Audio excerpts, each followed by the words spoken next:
talẹ̀. Nwe ojirawe malẹ̀ wọn ayé ka ìtàn dodo edie. Ó talẹ̀ èdòtó zanzan lẹ́bi.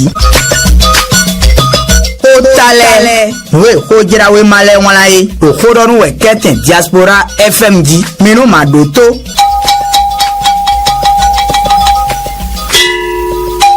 Élection de 2026 au Bénin, le duo Wadayin Talata investi en octobre. UPR et la RN envisagent une coopération. Ywe on la mi vedo a turumito, inon le matinal, itungbi, iwe on la boru titi medoji, somi, huya fo kwa ton ukuno pogoton si alindo Beneto mitomeo, Wadayin podo Talata kwan, ina so isokuleto, koyan son kwe men midi dionton lo, to hurogbeta, UPR, podo to horogbeta RN no Claudine fiavi prudence otonpan ye dero no awe bona sin gbedo bu bona mate somi bena ge gbebo kana je gangbe bo le matinal itungbi edo miena kenu de o lo na gba jemenu gbo dodo ba to viemi minado mo jamera pane hole 4 vérités gbeton de vérité wenne oyin du haut candidat de la mouvance à la présidentielle de 2026 Romia de Wadayin et Mariam Ochabi Talata investi en octobre. On la mi vedoa les 4 vérités béton de vérité ouais l'événement précis et on mettons de événement ouais parmi on a précisé alternative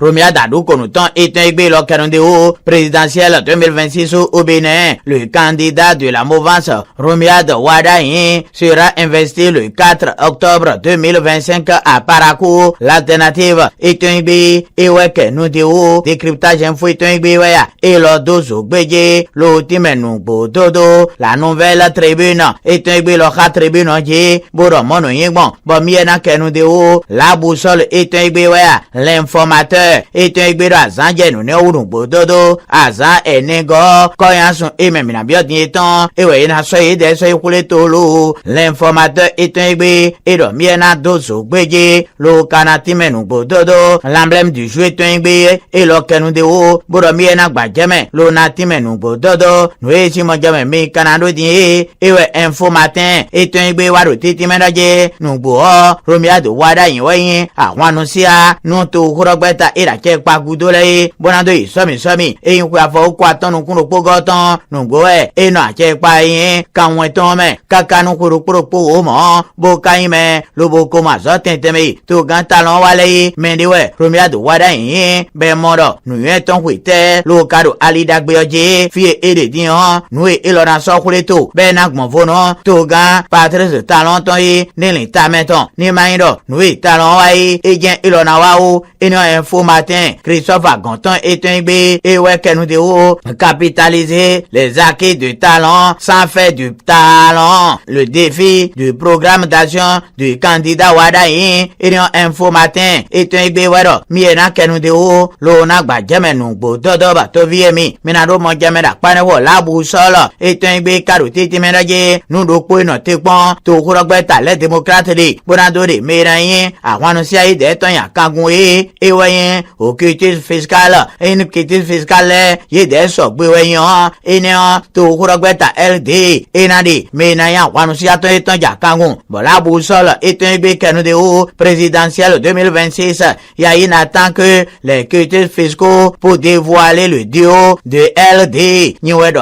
la boussole eton igbe ewedo miena gbajeme lo na timenu gbo dodo toro mito jakpata ihon meton karoje somi to gan soton we afo ko atonu kun gbogo ton si alenu yeme yin to kurogbe tabo maru gbogo do ache pa le lonu ko pon bo kale donu le alo pade eni o ezon bo kaka je dian me ya wanu si aitan e ma ko mo nu kunu je o jakpata ihon meton wero miena de temiton do ipona choix de candidat pour l'élection présidentielle de 2026 l'opposition entre hésitation et calcul politique niwe wala jakpata etengbe ewedo miena kenu de o alternative etengbe karote timedaje deuxième session ordinaire du bureau politique national du bloc républicain. Le BR consacre le duo Wadayin Talata. Le président Abdoulaye Biochade galvanise sa troupe pour la victoire de la mouvance présidentielle. Niwe wala alternative gbe ewe kenu de o boro mi na gbajemenoje hon itan holo eyin to kurogbeta bloc républicain ye deblo session ordinaire itan we go we yemetan lo bogbon ye do ineme but to kurogbeta obiero mi na ya wanu si ayi de ton ewe wada ipodo talata pa marako abrola ibiojare ewe ko sono eyin to kurogbeta ton bodure je na mo tete lo tin gbe no to kurogbeta ira che pagudo alternative eton egbe kenu de o boro mi na gbajemenu gbo dodo toro mi to le grand jury Elias Apamolitan eton egbe ka gbaje boro golo jigbe sin kan me ewe emi na wa ingleto gando kuro po ne ede delesin zinpo itonje no isana asokle epodo to kurogbeta ton UPR opan ye dele din han me ime bo maro bero podoga to kurogbeta mon koton ale bo kaso gbakunde vojian beyin lo to kurogbeta LD ton yiwe yere da yoji ede esin zinpo itonleje bo le grand jury Elias Apamolitan eton egbe kenu de o destitution de 4 chefs village de Glojigbe, la CA, Jeanne, Asokle et l'UPR estime les indélicats du parti. Le parti LDLE destination Nyouenwala et non le grand jury eton egbe weka gbaje boromi ena gbajeme lo kanatime nugbo dodo batoviemi minado monjame da pa ina kwe dandan toro mi to nuezi monjame mi kanado din eweyen le wagben bo vi mi ton le yeye nuyen do we ma ko mi ton le din éducation de base 2026-2030 le Bénin engage 283 milliards pour une école inclusive et sans exclusion, un chantier colossal avec des ambitions claires. Le matin eton gbe weekend obraje nuye villette ancien pawe le Bénin tomi ton mesin kwa fo kwa ton kuro pogo so kwa fo gbango medan Bénin tomi ton de akwe oliva afode kanwe nu kwanton ewe isorote no nuye villette mande mederovo le Bénin tomi ton melo et non le matin eton gbe do mi ena kenu de o lo na gbajame nu gbo dodo ba to vi emi minado mo jame da pa ina kwe dandan toro mi to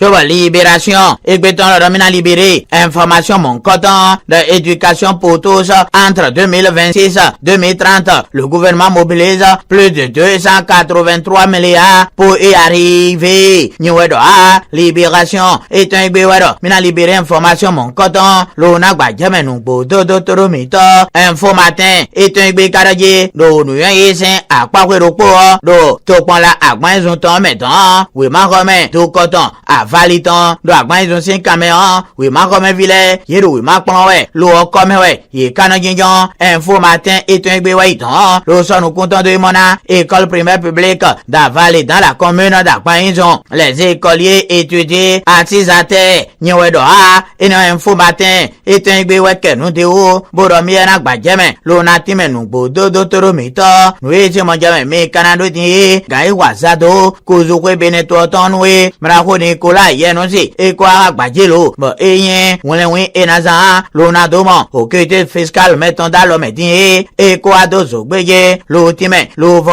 atekwe mon koton jelaro beyin dagbe lo bo la nouvelle tribune eton igbe we ka tribune je boromi na gbajeme nu gbo dodo kyobo rukaka je din o ma koyin dagbe nu to kurogbeta LD ina la nouvelle tribune eton igbe we dozo gbeje que fiscale au Bénin la DGI accède à une requête de LD les démocrates toujours insatisfaits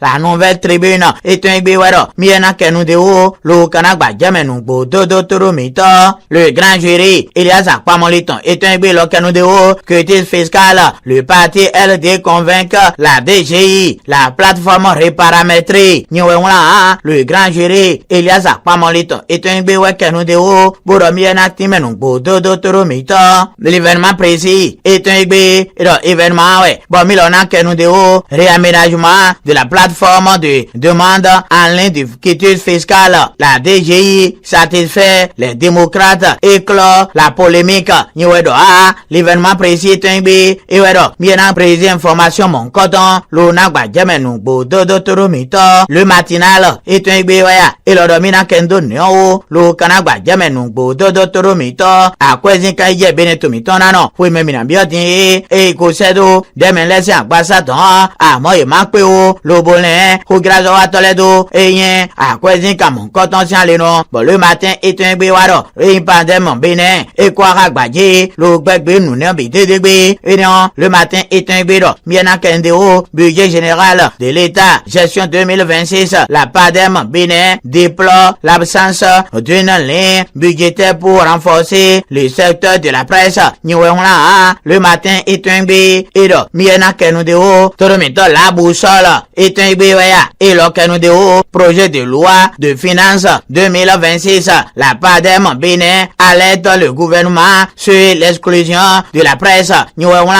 La boussole est un bédo soubéje. L'ultime nous bodo toromito. Nous venons à Isoron. Bedo kon et kon. Gérard Moussa. Et ouais non manger. Bevigil da son enfant. Et la tienne de propos miton les bonons. Ni teni bé.